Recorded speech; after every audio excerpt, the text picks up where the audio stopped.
Salut, bienvenue sur cette vidéo. On se retrouve aujourd'hui pour un format un petit peu spécial parce que je vais te montrer ce que je mange sur une journée. Et avant qu'on commence, je vais être totalement honnête et transparente parce que c'est la valeur centrale de cette chaîne. Je ne vais pas te montrer une journée parfaite. Je suis diététicienne, nutritionniste, ingénieure en alimentation santé, mais c'est pas pour ça que mon alimentation est 100% équilibrée et parfaite. Ce que je veux surtout te montrer aujourd'hui, c'est comment je pense mon alimentation. Je vais pas te montrer que le contenu de mon assiette, mais le pourquoi derrière chaque choix de chaque aliment. Au cas où, si ça t'intéresse, je vais aussi te donner les macronutriments dans chacun de mes plats, c'est-à-dire globalement le nombre de calories, de protéines, de glucides et de lipides. Et c'est parti, on commence par le matin.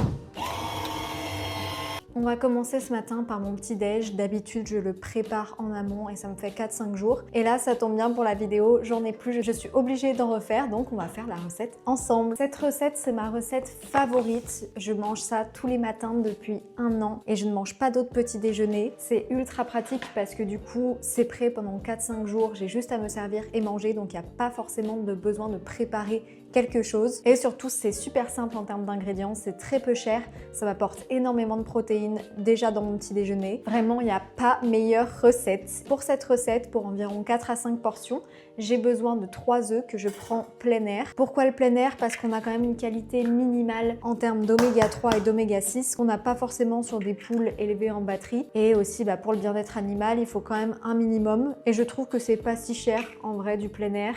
Le bio, c'est un petit peu excessif quand même. Après, si on a les moyens, il vaut mieux prendre du bio. Donc je mets directement 3 œufs. Ensuite, je rajoute un petit peu de lait de soja nature. Comme ça me sucre pas trop non plus ma recette. Et le lait de soja, ça apporte toujours un petit peu plus de protéines. Alors moi, perso, je ne bois pas de lait de vache, mais en soi, ce n'est pas mauvais à la santé. Il y a eu beaucoup de controverses par rapport au lait de vache. Mais très clairement, parfois, il faut mieux boire du lait de vache que du lait végétal qui va être ultra transformé et assez faible en protéines. Je prends toujours une protéine en poudre, pareil, végane, mais je suis pas végane parce que je la digère mieux, en fait, tout simplement, et qu'elle est moins chère que de la protéine en poudre normale. Je rajoute 2 à 3 scoops dans ma préparation et en fait, la protéine en poudre, elle va jouer un petit peu ce rôle de liant comme de la farine et je suis pas obligée de mettre de la farine du coup. C'est pratique et ça m'apporte énormément de protéines. Je brasse beaucoup en fait pour avoir une texture pâte à cookies. C'est ce que je veux pour mes barres de céréales de manière optimale. Donc à chaque fois, je rajoute plus ou moins de lait ou de protéines en poudre. En fait, je pèse quasiment rien dans cette recette à part les flocons d'avoine. Et à savoir qu'on peut mettre des flocons d'avoine, mais on peut mettre aussi d'autres flocons pour changer. C'est juste qu'encore une fois,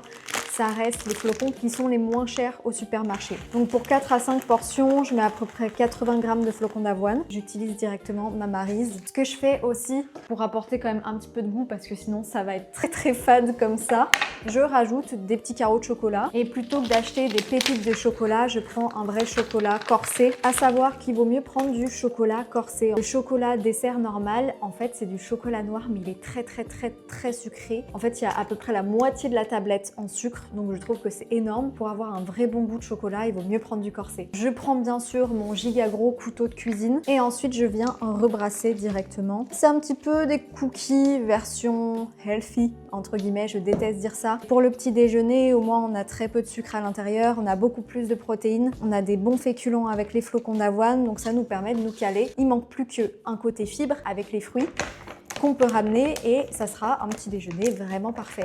Oui, je sais jamais déchirer mais mon papier cuisson, c'est infernal. Chaque fois, les dents qui coupent le papier cuisson se cassent et du coup, je coupe très mal mon papier cuisson. Bref, ça arrive. Mon rêve, ce serait d'avoir un zip pour couper les papiers cuisson intégrés dans mes tiroirs. Et du coup, je mets ma pâte directement dans mes petits Tupperware. Concrètement, là, ça a dû me prendre 10 minutes grand max de préparation. Si on veut des petits déjeuners rapides pour toute la semaine, on se le prépare le dimanche et après, c'est prêt pour vraiment toute la semaine. Et ça tient au bide, vraiment, c'est incroyable. Moi qui ai toujours un peu ces sensations de faim vers midi, un peu tendance hypoglycémie, c'est vraiment du délire ces barres de céréales. Je n'ai jamais d'hypoglycémie avec ces barres de céréales, c'est franchement dingue. Donc comme tu peux le voir, il est 9h30, j'ai pas encore petit déjeuner. En vrai, la faim s'installe progressivement chez moi et je trouve que je digère beaucoup mieux en laissant quand même un petit espace-temps entre le dîner de la veille et le repas du lendemain matin. 80. Ma philosophie, ça tient sur une seule phrase, c'est 80% du temps, je mange équilibré et 20% du temps, je me fais plaisir. Cette règle des 80-20, c'est pas moi qui l'ai inventée, c'est pas un coach sur Instagram qui l'a inventé, c'est un principe qui a du sens physiologiquement. Si ton alimentation elle est globalement dense en nutrition, elle est assez variée et adaptée à tes besoins dans la durée, ton corps a facilement les capacités à tamponner les écarts à hauteur de 20% de ton alimentation au quotidien. Il est 13h30, je viens de rentrer de la salle de sport. Quand je suis en télétravail entre midi et 2, obligatoirement je vais faire mon sport. Je trouve que c'est important au quotidien de vraiment se bouger tous les jours. Quand on peut bien sûr et qu'on est en bonne santé, c'est vraiment important de le faire. Et du coup quand je reviens à 13h30, je n'ai rien à manger, il faut que je mange avant 14h et du coup je me fais quelque chose de rapide. C'est-à-dire que je me rappelle qu'il faut 3 composantes dans mon assiette. Des légumes, des protéines et des féculents. Donc généralement j'ouvre mon frigo et je regarde un petit peu ce que j'ai. Donc là je viens de me faire du coup des carottes découpées. Je sais que ça fait un petit peu plus apéro mais le midi je trouve que c'est un réel plaisir de manger ça. Je vais me faire des œufs au plat, généralement une portion de protéines c'est 2 œufs. Je prends toujours mes œufs minimum plein air. Je vais me faire du coup des œufs au plat et du riz que je vais peser. À chaque fois je pèse toujours ma quantité de riz, c'est le seul féculent que je pèse parce que sinon je n'arrive jamais à doser. Je sais que 70 grammes c'est à peu près une portion basique de riz et que si j'en mange 40 pour moi c'est pas assez et si j'en mange 100 grammes il y en aura trop et du coup je vais le mettre dans un Tupperware donc clairement je pèse toujours mon riz, ça c'est sûr.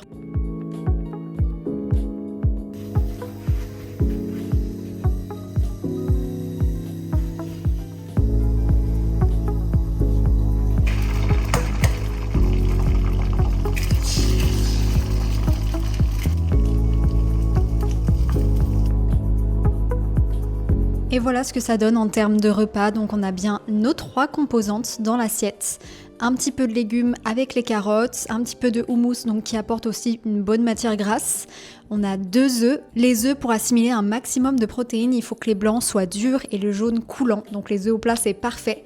Et du riz, alors oui, tu le vois, il y a quand même une grosse dose de riz. Mais sachant qu'il est 13h30, 14h, que je rentre de la salle de sport, il me faut vraiment beaucoup de féculents pour tenir mon après-midi. C'est vraiment le type de repas que je me fais très quotidiennement le midi.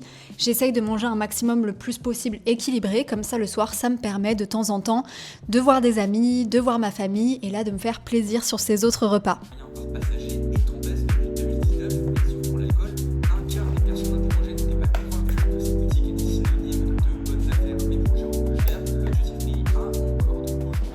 Le deuxième point essentiel que j'ai à te donner sur mon alimentation, c'est que je fais beaucoup de sport. Et les deux sont très fortement liés. Musculation, cardio, c'est quasiment tous les jours. Et ça change absolument tout dans mes besoins nutritionnels. J'ai besoin de beaucoup de protéines. Je ne calcule pas mes protéines, ça sert à rien, ça me fait une charge mentale beaucoup trop énorme.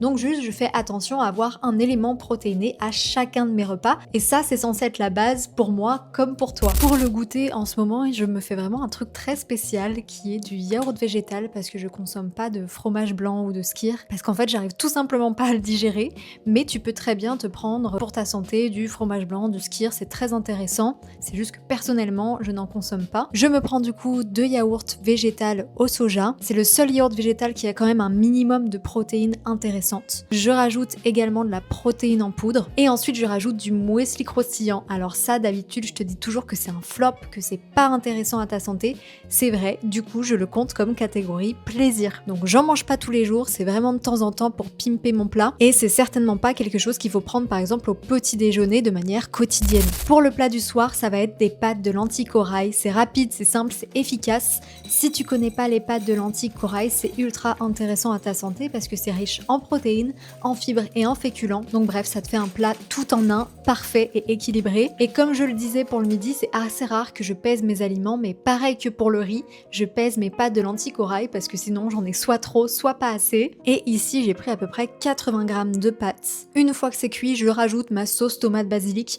Je t'avoue que de base je suis un petit peu plus de la team pesto, mais bon malheureusement j'en avais pas ce soir-là. Je mélange le tout et ce soir particulièrement j'avais envie de fromage, je sais pas pourquoi. Et du coup j'ai pris le seul fromage que j'ai dans le frigo qui est du fromage en tranches parce que je consomme très rarement du fromage et j'ai mis ça sur mes pâtes pour donner un petit goût. Oui, ça a l'air pas terrible, mais encore une fois, c'est plutôt une partie plaisir de mon alimentation de rajouter de temps en temps du fromage. Bon, je t'avoue qu'en termes de qualité de fromage, il y a quand même mieux. Je viens de Haute-Savoie, donc vraiment si mes parents voyaient ça, ils me tueraient sur place. Je vais conclure avec ce que je pense le plus important à dire. Ce que tu as regardé, c'est une journée comme beaucoup dans mon alimentation. Globalement, toute ma semaine est similaire. Mais il y a des jours où je mange des pizzas avec des potes, des matins où j'ai pas faim, donc je mange pas, et je note pas ces jours dans un journal alimentaire pour les analyser. Je ne les compense surtout pas le lendemain, et surtout je ne culpabilise pas de faire la fête, d'avoir du lien social, etc. C'est très important. La santé nutritionnelle, ce n'est pas ce que tu manges sur une journée, c'est ce que tu vas manger sur des semaines, des mois, des années. Le cadre, c'est les 80%.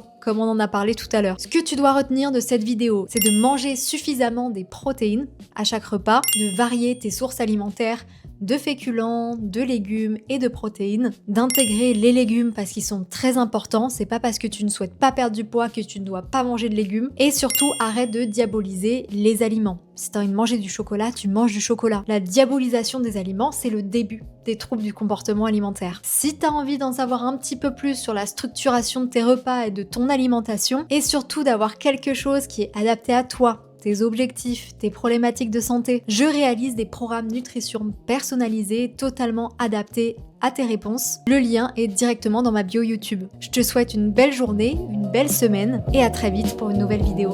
Ciao!